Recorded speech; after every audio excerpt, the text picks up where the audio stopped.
Oh, GTR. I see what you're trying to do. I don't think you can chase him. Hey, Bella! Well, I'm gonna chase him and teach him a thing or two. This is not how you drive Mercedes. This is how you drive Honda.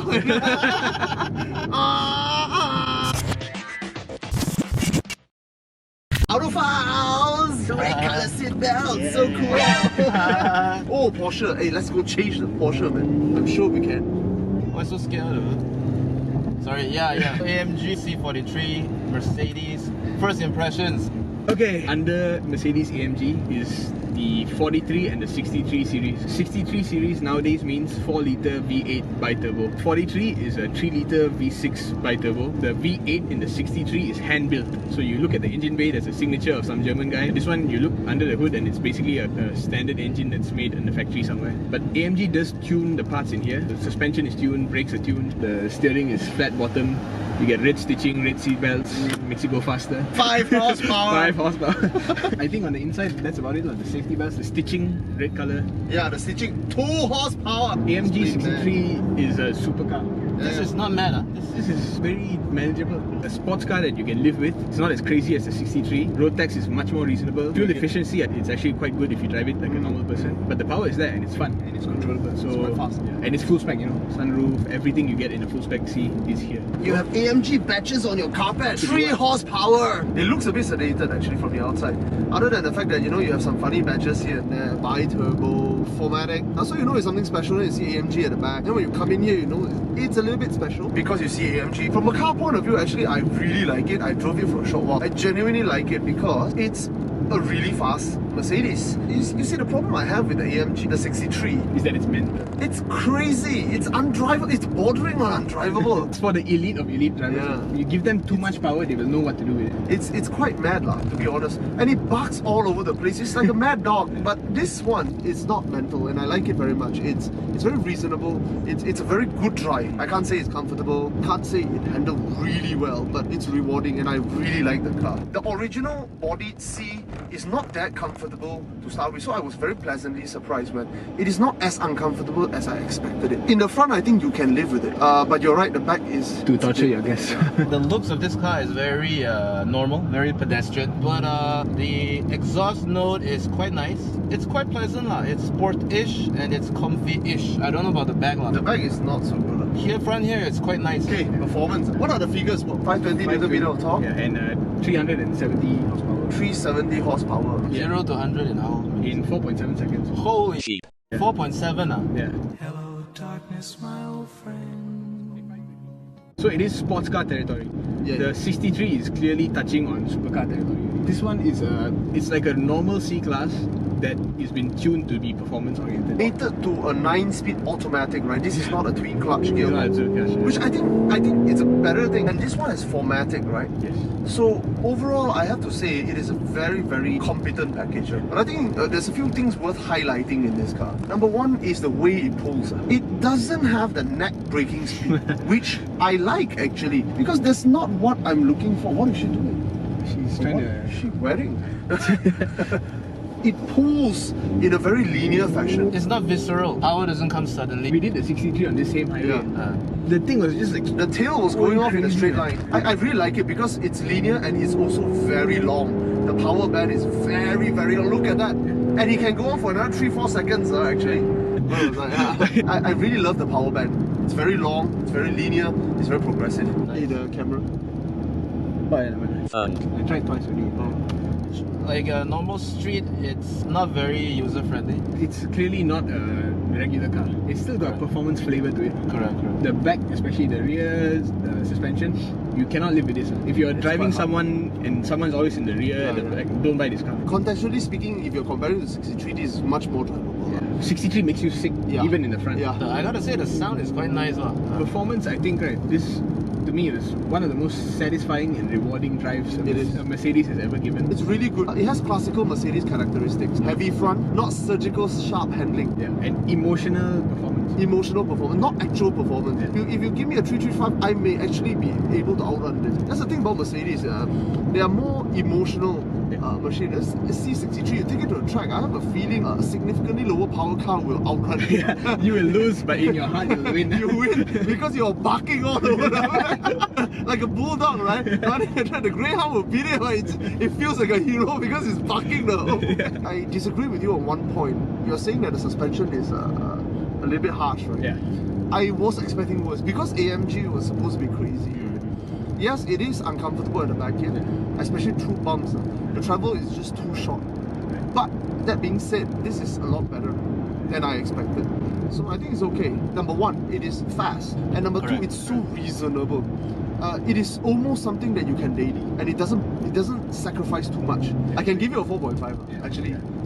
Because performance-wise, just performance aspect, I think quite good. This is exactly what I want out of a car.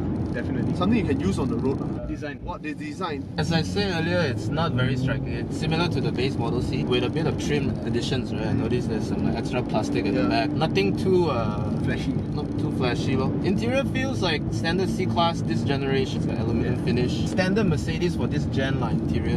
The stitches are nice, but then it's overrated nowadays, red stitches. Everybody does it. Everybody does it. I think if I were to buy a car for looks, I wouldn't go for this car. This one looks like a sleeper. Looks wise, it's getting a bit long in the tooth. Yeah. When it first came out, everybody was like, wow! But it's been what, 4 years? And also the trend caught up really quick. We were in a Velar recently.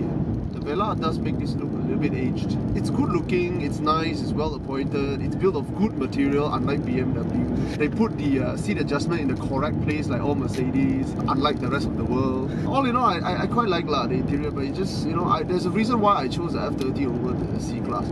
It's because the F30 was a significantly roomier car, easier to live with on the inside than the C-Class. They really looked at what the AMG 63 offers and what a C300 offers, and put this exactly in the middle. You can see that like in what they put in the car, what they don't put in the car. So the exterior doesn't have all the flashy stuff of a first edition 63. It doesn't have the stupid stickers on the side.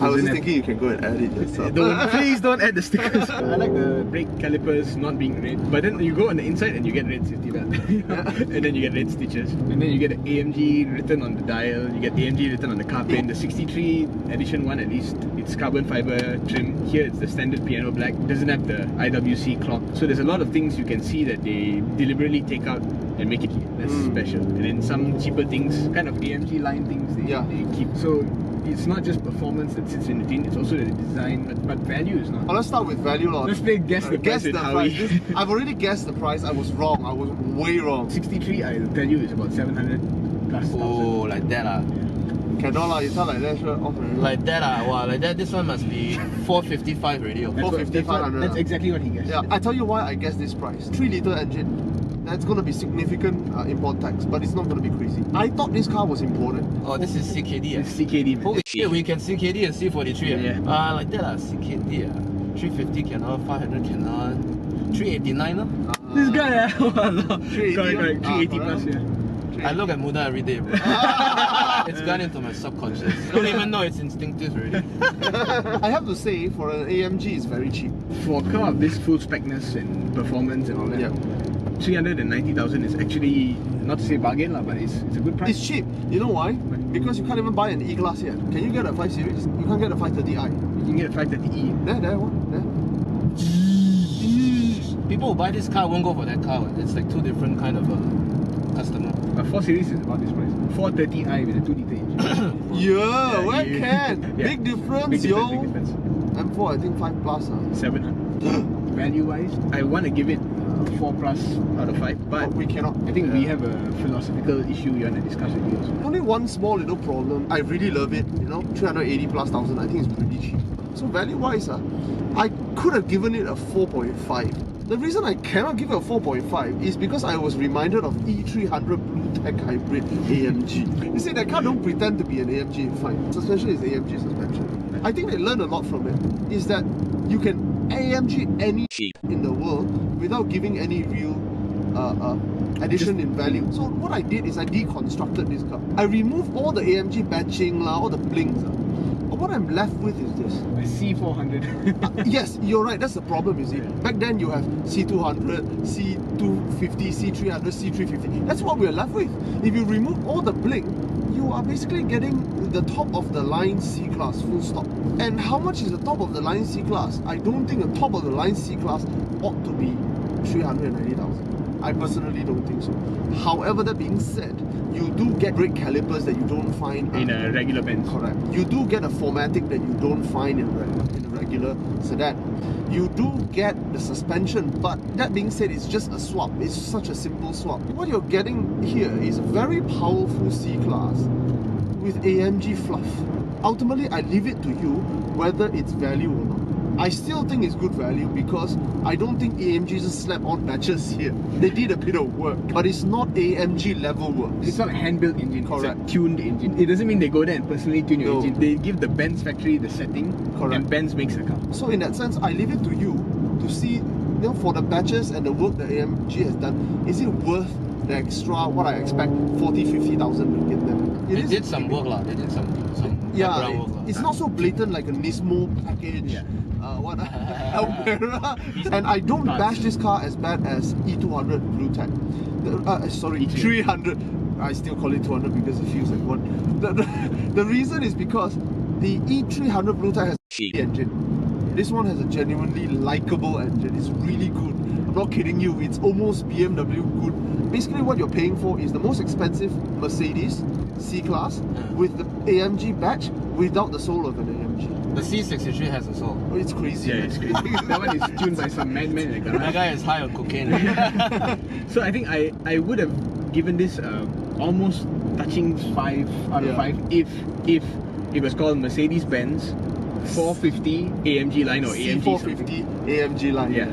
I mean, if you deconstruct that entire marketing approach of this car, then you see this point. But I mean, if you don't want to, this car, I would have given it a 4.5. And to be honest, Mercedes have put in the work to kind of Yes. blind you to that, and you don't Correct. see it. My final verdict is 4 out of 5. I don't know personally because I think people who buy this, right, is not in the market for M3, it's not in the market for like a full package C-Class. There's a very specific kind of guy you're trying to target with this, so I don't know how to give it any stars. I concluded already. 4 out Performance, of 5. value. Yeah. Okay, Autophiles signing up. If you have a few cars, then the 5 Series kind of lose its appeal. It's because you have Alpha. No, well, if you want to carry things around, a guy with the Alpha would just laugh at you and say, what are you trying to count centimeters, counting meters? The whole Wellfire Owners Club will come and laugh at you.